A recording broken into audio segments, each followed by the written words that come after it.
현 상황을 좀 진단해 보도록 하겠습니다. 최민희 전 의원 그리고 장해찬 씨 어서 오십시오. 안녕하세요. 안녕하세요. 네. 어떻게 보세요? 지금 자유한국당 상황이 어떤 상태라고 보세요? 한숨밖에 안 나오는데 네. 저는 뭐 최민희 의원님이랑 밖에서 잠깐 이야기했지만요. 지금 이번 사태가 단순히 지방선거 한번 졌다 정도가 아닙니다. 유권자 지형도 변하고 있고 보수 정치에 대한 나아가서 보수 가치에 대해서 국민들이 심판을 내렸는데 아직까지도 자유한국당은 반성을 안 하는 것 같아요. 무릎 한 번 꿇은 뒤로 계속해서 싸우고 있잖아요. 그리고 저는 기본적으로 이 보수당의 지난 10년의 집권, 특히 이명박 전 대통령, 박근혜 전 대통령 다 구속되어 있지만 특히 박근혜 전 대통령이 구속이 되었는데 왜 그분을 대통령으로 만들고 그분이 대통령이 되어서 정말 엄청난 권력을 휘두를 때 같이 단물을 누렸던 분들은 책임지고 반성하는 사람이 아무도 없는가. 예. 최경환 의원 한 명 지금 구속되어 있는 것 정도를 제외하고 서청원 의원이 좀 무의미한 정계 은퇴도 아니죠. 탈당한 걸 제외하면 아무도 책임을 지지 않는다. 그래서 저는 김성태 당대표 권한대행의 말에 자유한국당의 본질이 있는 것 같아요. 뭐라고 말했냐면 뭐 갈등보다 화합을 중시한다고 했지만 언론 인터뷰에서 다시 한번 친박의 망령이 되살아나는 것 같아서 잠을 못 이루겠다 이런 말을 했습니다. 김성태 네. 권한대행이. 예. 오죽하면 이제 당내 화합을 중시하는 역할에 부여받은 권한대행이 그렇게 말할 정도로 저는 보수가 망하는 가장 큰 책임이 친박에 있다고 보는데 친박이 혼자 망하는 게 아니라 지금 자기들 끝까지 한 번 더 살아보겠다고 보수라는 거대한 덩어리까지 발목을 부여잡고 늪으로 빠져 들어가고 있는 형태가 아직까지도 계속되고 있다. 이런 참담한 생각이 듭니다. 결국 장해찬 씨 눈에는 책임져야 할 친박의 생존 전략 차원에서 개혁조차 무산시키려고 한다고 본다. 그렇죠. 네. 최민희 전 의원. 그러니까 지금 뭘 지키려고 하는지를 모르겠다. 지금 이 시점에 자유한국당의 의원님들이 지키려고 하는 게 도대체 뭔지 모르겠다. 자유한국당을 지키려는 거냐. 예. 그러니까 처음에 중앙당 해체를 당 해체로 잘못 알아들은 많은 국민들께서 그러면 자유한국당 의원들은 이 순간부터 무소속이 되는 거냐. 이렇게 물으셨어요. 그런데 어쨌든 중앙당 해체지 당 해체는 아니다. 또 이렇게 나왔거든요. 그렇죠. 그래서 저는 지금 뭘 지키려고 저렇게 싸우는지 이유를 모르겠다. 네, 그래서 뭘 지키려고 정말 하는지. 모르시겠어요? 네, 정말 모르겠어요. 그렇다고 그렇다고 지금 뭐 당권 잡고 공천권 지키려고 그런다면 그럼 이제 길이 없다. 그렇게 봅니다. 당권 잡고 공천권을 지킨다 보다도 우선 자기가 공천 배제 대상이 되는 거를 피하려고 생존 전략 차원의 투쟁? 이런 거라고도 볼 수 있는 거 아닐까요? 제가 친박들의 어떤 발목 잡기라고 평가하는 이유가 지금 이들이 요구하는 게 가장 큰 핵심은 김성태 권한대행 사퇴입니다. 김성태 권한대행이 사퇴하고 지금 이제 막 발족된 혁신비대위 구성준비위원회가 무산되게 되면 예. 당 지도부가 완전히 공백 상태가 되는 거잖아요. 예. 그럼 어떻게든 당 지도부는 있어야 하기 때문에 전대를 빨리 열 수밖에 없어요. 조기 전당대회로 네, 가는 조기 걸. 전당대회를 열게 되면 지금 현재 국회의원 구성이나 뭐 당협의 어떤 조직 구성으로 보면 지난 8년 동안 친박 공천을 했기 때문에 19대, 20대 머릿수로는 여전히 친박이 우세합니다. 친박이었던 분들이 이제 와서 나는 중립이다 하고 있지만 사실 다 범친박인 건 누구나 다 알고 있는 거고요. 그래서 조기 전대가 막상 열리면 여론이나 국민들의 호된 비판과는 별개로 그 조직력을 앞세우고 국회의원 머릿수를 앞세우면 범친박에서 낸 후보가 당권을 잡을 수 있다는 계산을 하는 것 같아요. 그렇게 되면 뭐 2020년 공천권 뭐 자기들이 배제 안 당할 수 있는 것들이고 그리고 이들의 생각은 이렇게 친박이 당권을 잡아서 적당히 반성하는 모습을 보여주고 2020년쯤이 되면 정권 후반기니까 자연히 또 지금보다는 낫지 않겠느냐, 숨통이 트이지 않겠느냐는 상당히 나이브한 인식에 근거해서 이런 개파 싸움을 하는 것 같아요. 예. 그러니까 김성태 권한대행 사퇴 촉구한 게 4선 이상 중진 의원 몇 명이 한 거 아니겠습니까? 그분들의 의도는 조기 전당대회다. 이렇게 딱 보시는 거라고요. 네, 그렇죠. 명확하죠. 또 그 왜 전현직 당협위원장분들도 일부가 모여가지고 김성태 원내대표 나가라. 홍준표 대표도 뭐 이미 전 대표입니다만은 탈당해라. 그것도 그분들은 또 다른 요구를 했어요. 제가 그 부분에 대해서 정말 이야기를 많이 하고 싶은데요. 그 뭐 16명을 정계 은퇴하라 정풍운동하고 삭발하고 했잖아요. 가장 그 앞에 선두에 선 두 분이 구본철 전 의원과 오경은 전 의원입니다. 구본철 전 의원 같은 경우는 작년 연말 당무감사 때 쉽게 말해서 잘려서 당협위원장에서 강제로 물러난 분입니다. 아하. 그럼 물러난 분이고 이분은 친박이고요. 박근혜 전 대통령의 탄핵을 반대하던 분이에요. 예. 이제 와서 본인이 어떤 원외의 어떤 정풍 세력인 것처럼 당을 개혁하겠다고 삭발하고 하는 게 아니라 아하. 그동안 쭉 친박 정치를 하다가 홍준표 대표 체제에서 이제 감점을 받아서 네. 당협위원장 자격이 부족해서 물러났던 분이 이제 와서 본인의 어떤 정치적인 영향력을 행사하기 위해서 저는 하는 거라고밖에 보여지지 않고 아하. 그 물러나라는 대상을 보면 뭐 친박 의원들도 포함이 돼 있습니다만 사실은 박근혜 대통령 탄핵이나 어떤 이번 지방선거에 직접적 책임이 없는 비박계 중심들을 더 많이 물러나라고 하고 있습니다. 어허. 그리고 또 한 명의 핵심인 오경훈 전 의원 같은 경우는 양천구가 지역구인 분인데 양천에서 국회의원 선거, 구청장 선거 보궐 한 번 당선된 거 말고는 5번 낙선한 분이에요. 예. 그런데 김용태 의원이 양천 지금 당협위원장이죠. 그렇죠. 바른정당에서 복당하면서 이분이 당협위원장 잠깐 됐다가 또 밀려난 분이에요. 아. 근데 그 이번에 정풍운동 16명 안에 뜬금없이 김용태 의원이 포함되어 있지 않습니까? 대상자. 그러니까 본인들의 어떤 정치적인 입지 회복을 위해서 이렇게 삭발하고 하는 거지 이분들의 어떤 지난 정치 이력을 보면 원외 당협위원장 모임이라 해서 진짜 뭐 당 재건을 위해서 알겠어요. 사심없이 정포하는 예. 분들은 전혀 아니라는 거죠. 이거는 그 대다수 언론이 그냥 사진 보도만 해가지고 자세한 보도가 없어서 우리 청취자분들도 오늘 장혜찬 씨 설명을 들으면서 아 그게 그거였구나 그분 그런 사람들이 어떤 사람들인지 몰랐는데 이렇구나 좀 이해가 될 것 같네요. 제가 고소당할 걸 각오하고 이 두 분에 대해서 저만 이렇게 열심히 이야기하고 있습니다. 최민희 전 의원. 근데 저 말을 들어보면 결국은 지금 이 사태를 해결하기 위해 나선 사람 모두가 자격이 없다는 얘기를 하고 있는 그러니까요. 거거든요. 예.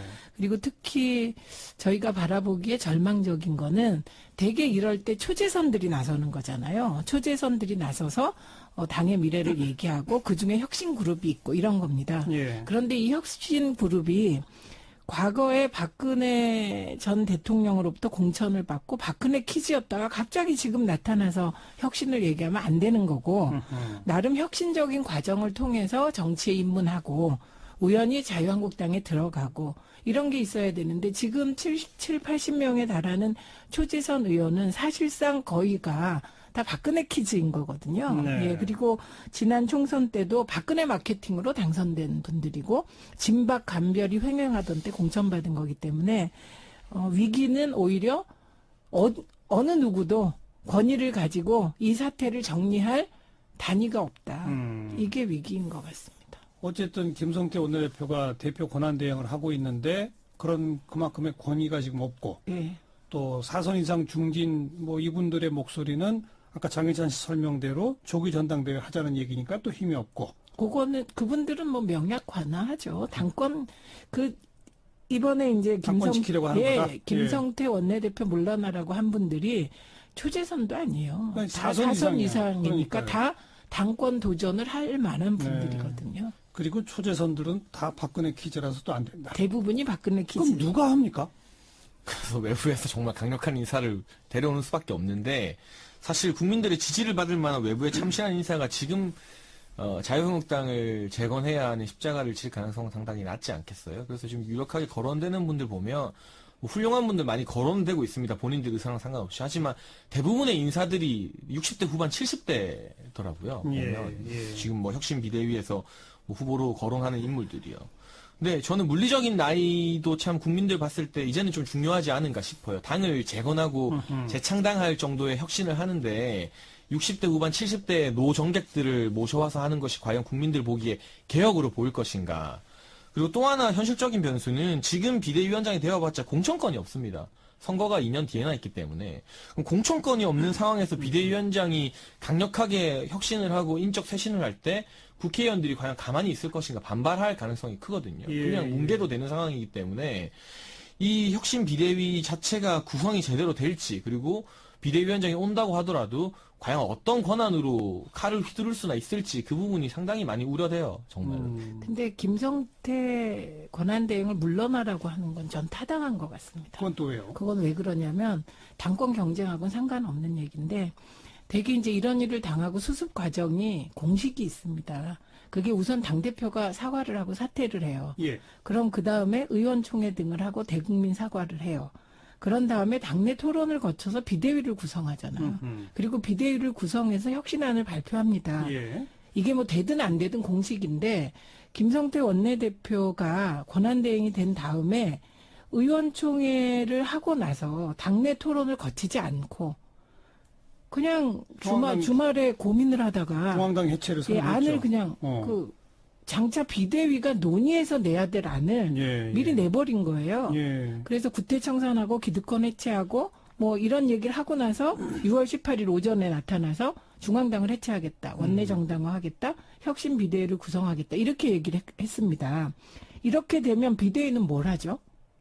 그러니까 비대위에게 인적 청산만 맡겨보겠다는데 이미 비대위에 가이드라인을 제시해 놓고 지금 비대위 준비위를 저는 비대위 준비위는 처음 본 것 같아요. 글쎄 말이에요. 예, 그런데 그 비대위 준비위에 보면 배현진 아나운서도 들어갔더라고요. 그러니까 이런 식으로 사실은 이 어려울 때 그나마 할 수 있는 게 민주적 절차라도 지켜놓으면 절차에 의해서 권위가 생기는데 그 절차에 의해서 권위가 생길 길마저 막았기 때문에 김성태 원내대표가 과연 버틸 수 있을지 그리고 계속 버틴다면 반발로 인해서 진짜 당이 원하지 않는 해체의 길 그러니까 분당되고 깨지는 과정으로 가지 않을까 이런 생각입니다. 글쎄 분당도 뭔가 주도하는 세력이 두 세력은 딱 주도가 보여야 분당되는 거 아닌가요? 그것도 잘 안 보이는 거 아닌가요? 지금 분당의 구심점이 없죠. 글쎄요. 바른정당 떨어져 나갈 때처럼 뭐 이렇게 비박계 의원총회가 따로 모여서 되는 건 또 아니고요. 그러나 저는 뭐 분당이 될지 안 될지 또 김성태 권한대행이 물러나고 비대위가 구성될지 안 될지는 정말 한치 앞을 모르는 상황입니다만은 이번 계기를 통해서 국민들이 이 친박이라는 정치 세력에 대해서 정말 질릴 만큼 질리실 것 같아요. 그래서 결국 궁극적으로는 2020년 총선에서 공천을 누가 어떻게 하든 말든 친박 딱지를 좀 세게 달았던 사람들은 정말 이 표현 옛날에 많이 썼죠. 패족에 가까운 정치적인 어떤 물러남을 겪게 되지 않을까라는 생각을 제가 지켜보면서 하게 되고요.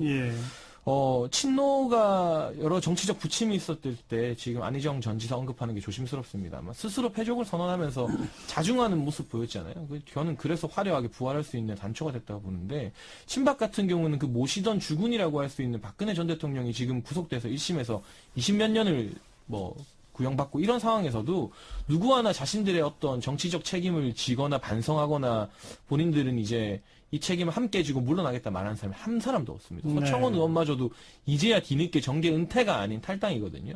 정계 은퇴하신 것도 아니에요. 심지어 이 선언이. 이런 걸 보면 어떻게 이렇게 최소한의 염치가 없는 정치 세력이 뭐 이명박 정부 때도 있었지만 그때도 사실은 초기 총선 제외하면은 친박들이 당을 잡고 계속 흔들었잖아요. 여당을 잡고. 근 10년 가까이 보수당의 어떤 주류 역할을 했을까. 이거 참 보수가 이 과오를 회복하기 위해서는 참 정말 뼈아프고 어두운 시간을 많이 겪어야겠다는 생각이 들어요. 오늘 장해찬 씨, 최민희 전 의원 두 분 다 이 자유한국당의 이 상황에 대해서 지극히 우려하는 마음 그러면서도 비판적으로 언급하고 계신데 어떻게 해야 바른 길로 가는 건지 제안들은 안 하시네요. 그냥 먼 산 불 보듯이만 하시는 것 같은데. 저는 좀 그래도 되는데 장해찬 씨는 좀 스탠스가 좀 그런 것 같고요. 그러니까 결국은 누가 희생하냐, 누가 책임지고 희생하냐, 누가 고양이 목에 방울을 달 거냐 우리가 얘기하잖아요. 근데 스스로의 목에 방울을 달아야 되는 건데 그걸 못하고 있기 때문인 것 같은데요. 저희는 가슴 아픈 일이지만 2007년 대선에서 저희 민주당 쪽이 530만 표 차로 졌잖아요. 대패했죠. 네, 그때도 괴멸적 대패였고 그게 이어져서 2008년 총선에서 86밖에 못 얻었으니까 그렇죠. 그 또한 대패였던 거죠. 근데 그때 제가 지금도 기억나는 게 정동영 후보가 그때 대권 후보였는데 도대체 이 진보라는 가치를 어디로 끌고 가야 될지 모르겠다. 마지막에 선거가 끝나고 솔직히 고백하는 걸 봤어요. 그래서 안개 속을 헤매는 느낌이었다. 이런 얘기를 사석에서 했거든요. 근데 그 후로 그 이명박 대통령이 그 대승 때문에 사실 그때 좌파 괴멸시킨다고 좌파 척결 내세우고 대대적인 사정을 했거든요. 그 과정에서 노무현 대통령께서 서거하시게 됐고 2009년 5월 23일 이후로 다들 정신이 번쩍 든 겁니다. 그래서 진짜 근본적인 고민을 하기 시작했고 그래서 진보의 가치를 세우게 됐던 거죠. 그래서 그게 무상복지 시리즈였습니다. 예, 그게 예. 원래는 민노당 쪽에서 한 거지만 민주당이 사실은 중도 보수 정당이라고 해야 되잖아요. 민주당. 근데 민주당이 그런 진보의 가치를 받아들이면서 네. 2010년 교육감 선거하고 지방선거에서 말하자면 복지국가 그 슬로건으로 그렇죠. 가치를 찾아와서 지금까지 온 거거든요. 예, 예. 그래서 그게 소득주도 성장까지 예. 이렇게 오게 되는 과정이기 때문에 이 다시 일어서는 과정에는 그럼 가치의 재정립이 필요하다. 예, 소탐 대실이 아니라 아하. 예, 지금 아까 사회자께서 말씀하셨듯이 내가 죽지 않기 위해서 무엇인가 하면 그건 소탐이고 네. 공익이 없는 거잖아요. 예, 예. 그래서 누군가는 공익적 관점에서 보수 전체를 위해서 정말 깊은 고뇌가 필요한데 그걸 안 하고 있는 것으로 보입니다. 젊은 보수 장해찬 씨가 한번 얘기해 보세요. 저도 뭐 자유한국당 당원이나 관계자가 아닙니다만 음. 보수 정치를 고민하는 사람으로서 이게 우선은 정치적으로는 감동을 주는 기득권 포기가 있어야 될 것 같습니다. 지금 김무성 의원의 불출마나 서청원 의원의 탈당 아무 감동이 없잖아요. 원래 이럴 때는 초재선들이 연대해서 불출마하거나 이 정치 혁신 바꾸지 못하는데 사과합니다 하면서 앞으로 남은 임기 희생하고 다음 총선 나오지 않겠습니다 해야 되는 거거든요. 예. 18대 홍정욱 의원 같은 경우도 비슷한 완전히 일치하진 않지만 그런 부분 국민들에게 충격을 주고 감동을 줄 수 있는데 초재선들이 너무 몸을 사리고 있고 자유한국당의 여러 의원들 중에서 우리가 그래도 국민들의 기대를 받고 개혁적인 인물이라고 판단되는 인물들이 오히려 먼저 나서서 불출마하는데 자신이 남은 2년 동안 미라를 되어서 한국당 혁신하는데 앞장서겠다, 백의종군하겠다 이런 감동을 주는 불출마가 있어야 되는데 이 정도 괴멸적인 피해를 입고도 불출마 선언이 없어도 너무 없다. 네. 초대선 몸살인 것도 말씀하셨지만 이게 좀 정치적으로 좀 해결이 돼야 될 것 같고요. 네. 역시 이 박근혜 정부를 사실은 보수 정부라고 불러야 되느냐에 보수 시민사회에서 논란이 많았습니다. 추진했던 여러 정책들이 진보 따라잡기 아니었는가, 진보적인 정책. 그 이미지가 굉장히 보수적인 정치인이지만 여러 정책의 결을 보면 왼쪽으로 좌클릭하면서 그냥 이념 없이 따라가다가 결국에는 우리가 민주당과의 차별화에도 실패했고 이 지경까지 왔다. 보수를 대표하는 철학이 하나도 없다는 지적들이 시민사회 안팎에서 뼈아프게 나오고 있는데 네. 지금 한때는 선망의 대상이었던 예를 들면 자유한국당의 여의도 연구원 같은 경우도 이제는 당대표 바뀔 때마다 하사품 주듯이 전리품 주는 기관으로 변했어요.